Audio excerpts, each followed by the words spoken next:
Welcome viewers, my name is Ashanti. Thank you for stopping by to view this video. I'll be reciting part 2 of a poem titled The Walk by Friedrich Schiller. This is one of his many poems. His full name was Johann Christoph Friedrich von Schiller. He was a German playwright, poet, and philosopher, and he lived from 1759 to 1805. If you like, you can read more about him in Wikipedia or Wikimedia Commons.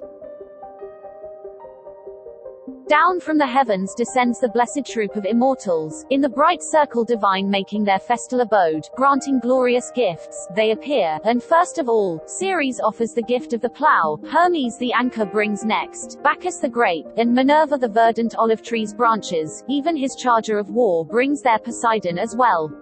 Mother Cybele yokes to the pole of her chariot the lions, and through the wide open door comes as a citizen in sacred stones. Tears from ye that precede humanity's founders, morals and arts ye sent forth, e'en to the ocean's far isles. 'Twas at these friendly gates that the law was spoken by sages, in their Penates' defense, heroes rushed out to the fray. On the high walls appeared the mothers, embracing their infants, looking after the march, till the distance 'twas lost. Then in prayer they threw themselves down at the deity's altars, praying for triumph and fame, praying for your safe return. Honor and triumph were yours, but naught returned save your glory, and by a heart-touching stone, told are your valorous deeds. Traveler, when thou comes it to Sparta, proclaim to the people that thou hast seen us lie here, as by the law we were bid. Slumber calmly, ye loved ones. For sprinkled o'er by your life-blood, flourish the olive trees there, joyously sprouts the good seed. In its possessions exulting, industry gladly is kindled. And from the sedge of the stream smilingly signs the blue god. Crushingly falls the axe on the tree, the dryad sighs sadly, down from the crest of the mount plunges the thundering load. Winged by the lever, the stone from the rocky crevice is loosened, into the mountain's abyss boldly the miner descends. Mulciber's anvil resounds with the measured stroke of the hammer, under the fist's nervous blow, spurt out the sparks of the steel. Brilliantly twines the golden flax round the swift whirling spindles, through the strings of the yarn whizzes the shuttle away.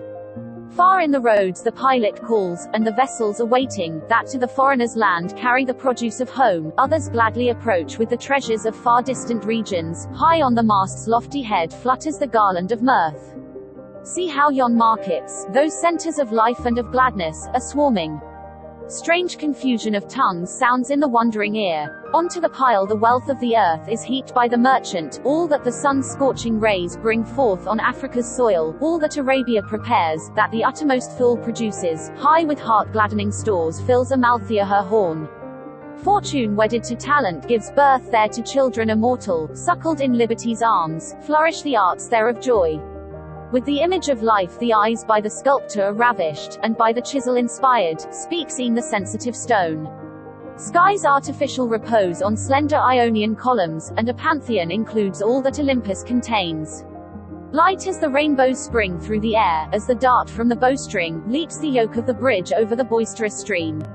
But in his silent chamber the thoughtful sage is projecting magical circles, and steals e'en on the spirit that forms, proves the force of matter, the hatreds and loves of the magnet, follows the tune through the air, follows through ether the ray, seeks the familiar law in chance's miracles dreaded, looks for the ne'er-changing pole in the phenomena's flight. Bodies and voices are lent by writing to thought ever silent, over the centuries' stream bears it the eloquent page. Then to the wondering gaze dissolves the cloud of the fancy, and the vain phantoms of night yield to the dawning of day.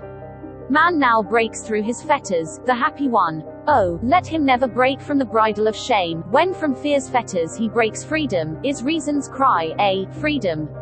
The wild raging passions eagerly cast off the bonds nature divine had imposed.